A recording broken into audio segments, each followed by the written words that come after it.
day ban sdang mynta. You should start now. Lem kumta pin sa slem. Otherwise, you will be late. Shim, iaka, kabu. Take the opportunity. Iaka jingim jongpi. Live your life. Cắt ba pi dang dun iaka por.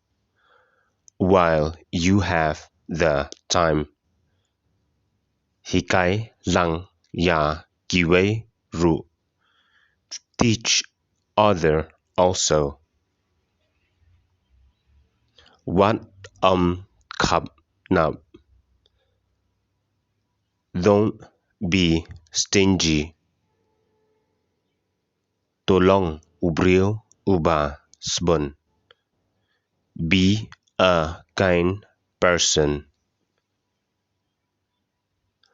Le no mynta. Do it now.